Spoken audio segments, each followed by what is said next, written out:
이 새벽에 하나님께서 우리에게 주시는 하나님 말씀은 창세기 13장 14절에서 18절까지 말씀입니다. 저와 여러분이 한 절씩 나누어서 교독합니다. 롯이 아브람을 떠난 후에 여호와께서 아브람에게 이르시되 너는 눈을 들어 너 있는 곳에서 북쪽과 남쪽 그리고 동쪽과 서쪽을 바라보라.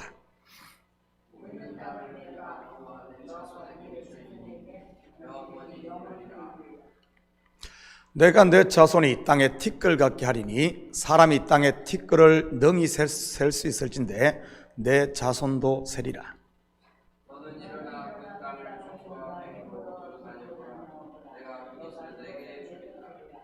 같이 읽겠습니다. 이에 아브람이 장막을 옮겨 헤브론에 있는 마므레 상수리 수풀에 이르러 거주하며 거기서 여호와를 위하여 제단을 쌓았더라. 아멘. 좋은 아침입니다. 우리는 지난 새벽에 아브람을 떠난 롯의 실체에 대해 공부했습니다.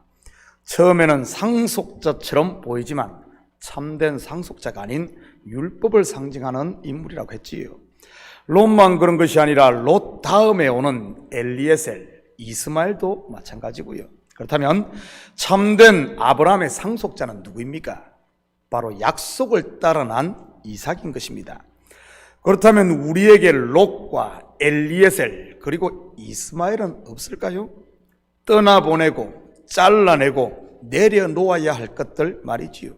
교회를 위해, 하나님의 나라를 위해 말입니다.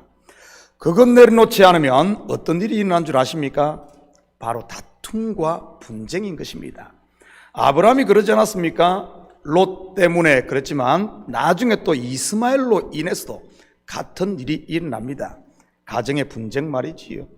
이것은 지금 우리의 마음이나 교회도 마찬가지입니다.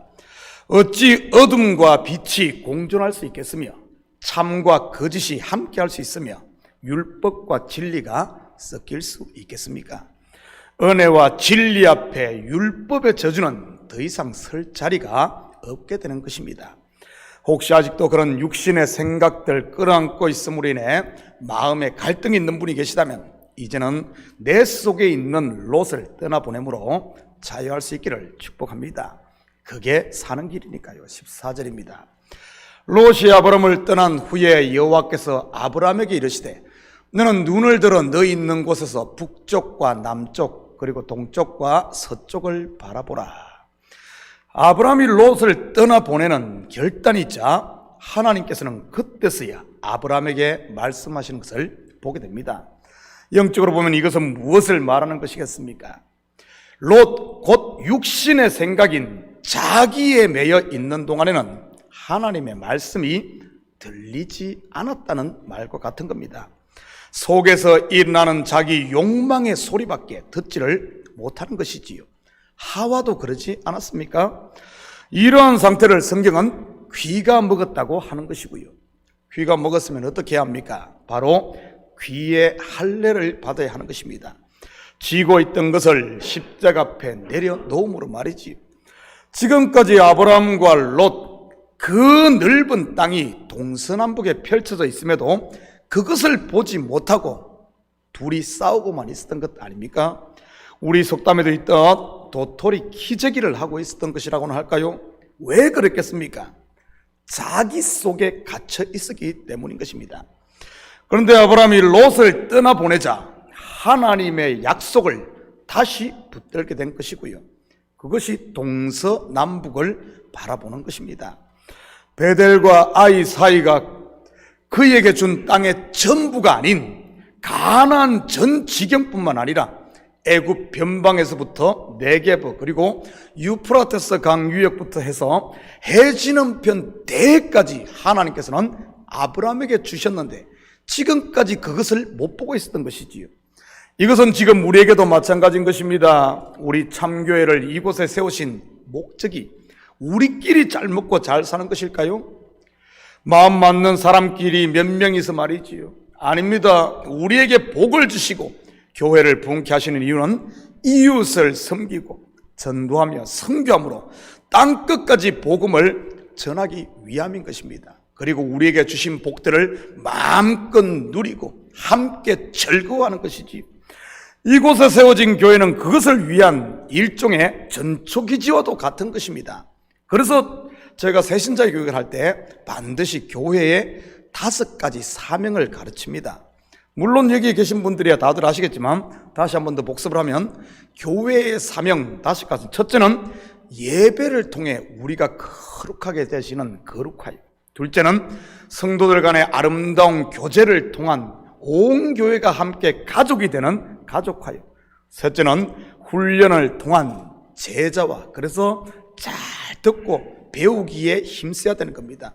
그래야만 제자가 될 수 있는 것이니까요. 넷째는 전도와 선교를 통한 복음화, 우리끼리가 아닌 우리는 이웃을 돌보고, 교회는 오픈되어야 됩니다. 교회가 크로즈되면 안 돼요.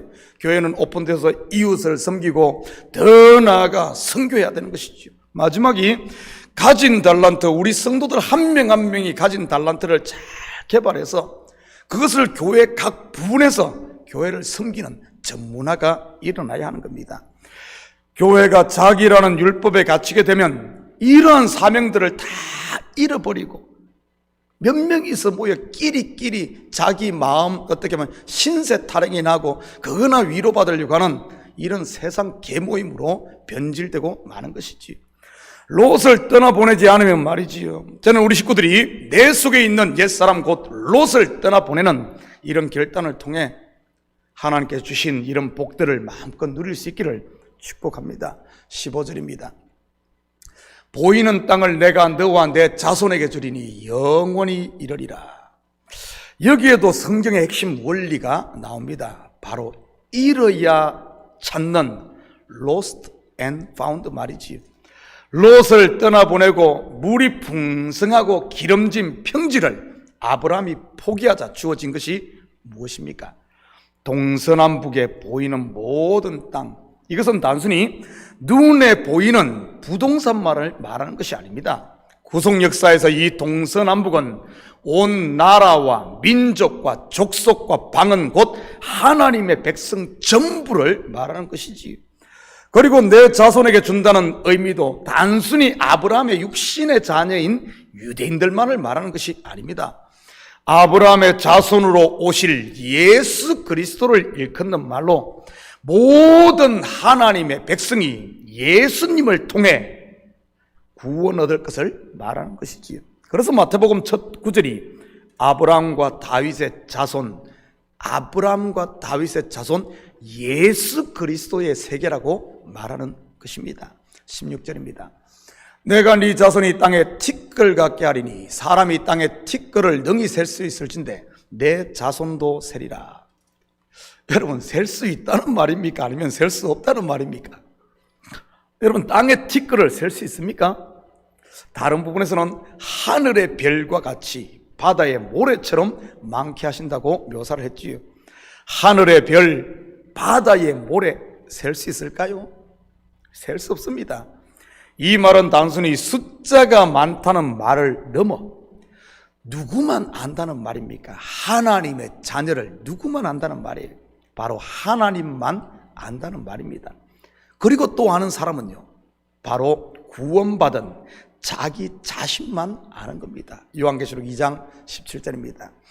귀 있는 자는 성령이 교회들에게 하시는 말씀을 들을지어다. 이기는 그에게는 내가 감추었던 만나를 주고 또 흰 돌을 줄 터인데 그들 그 돌 위에 새 이름을 기록한 것이 있나니 받는 자 밖에는 그 이름을 알 사람이 없느니라. 저는 우리 식구들이 눈에 보이는 겉으로 사람을 함부로 판단하지 않았으면 좋겠습니다. 누구는 구원 받았니 받지 못했니 한다든지, 누구는 믿음이 있니 없니 하는 이런 말들 말이지요. 왜냐하면 판단하시는 이는 하나님이시지 내가 아니기 때문입니다. 하나님의 자리에 앉아 이러니 저러니 하는 것이, 그것이 믿음이 아니라는 거예요. 하나님께 온전히 맡기는 것이 진짜 믿음이라는 사실입니다. 17절입니다. 너는 일어나 그 땅을 종과 횡으로 두루 다녀보라. 내가 그것을 내게 주리라. 일어나 다녀보라. 무슨 말입니까? 액션을 취하라는 말로 순종하라는 말입니다. 그런데 우리의 본성은 어떻습니까? 자꾸 차일피 내일로 미루려고 하지는 않습니까? 왜냐하면 순종은 희생과 모험이 따르기 때문이지. 먼저는 내가 쥐고 있는 것도 놓아야 하고 현재의 안락함, 편안함, 때로는 손해도 각오해야 하는 것입니다. 그래서 성도는 아브라함처럼 영적인 히브리인이 되어야 하는 것이지요. 히브리인의 뜻이 뭐라고 했습니까? 강을 걷는 자, 이주한 자입니다. 현재의 자리, 안락의 자리, 곧 자기라는 이 육신의 자리를 떠나는 것 말이지요. 강을 건너는 모험을 하는 사람이 참된 히브리인 하나님의 백성들인 것이니까요. 18절입니다. 이에 아브라함이 장막을 옮겨 헤브론에 있는 마므레 상수리 숲에 이르러 거주하며 거기서 여호와를 위하여 제단을 쌓았더라. 이 부분은 제가 주일 설교에서 한번 언급을 했습니다. 아브라함이 장막을 옮긴 헤브론, 이 헤브론의 뜻이 무엇이라고 했습니까? 동맹연합입니다. 지금까지 그가 장막을 치고 있었던 곳이 어디죠? 베델과 아이 사이, 베델과 아이 사이, 보더라인.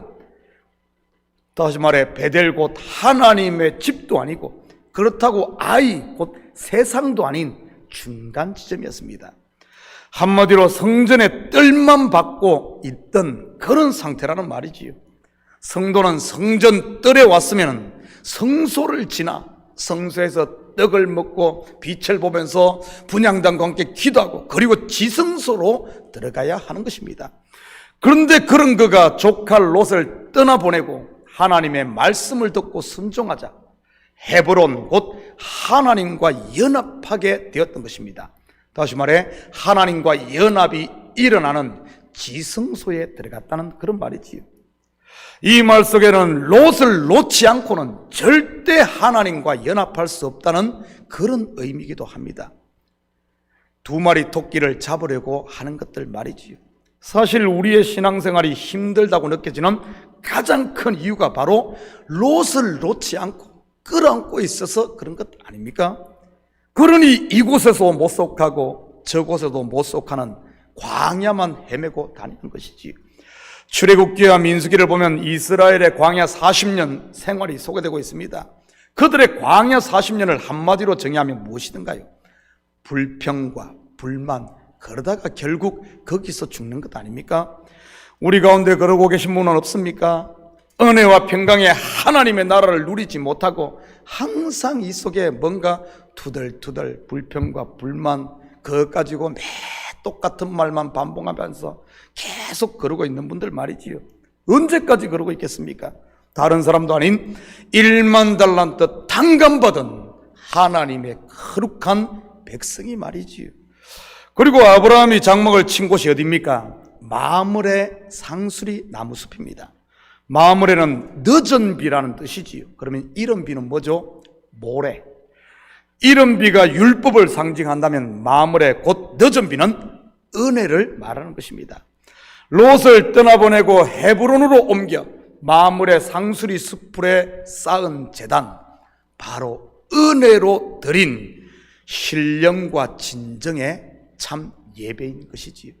예수님께서 사마리아 수가성 여인에게 말한 그 예배 말입니다.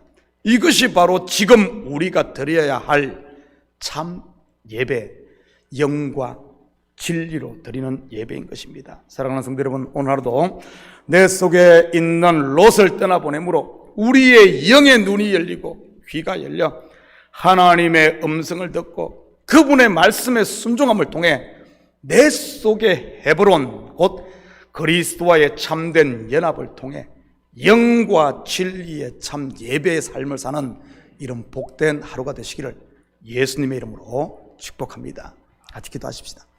사랑의 아버지 하나님, 참으로 감사를 드립니다. 맞습니다. 우리가 드려야 할 예배가 바로 영과 진리로 드리는 지성소의 예배, 헤브론 곧 하나님과 연합된 동맹이 된 하나된 예배임을 믿습니다.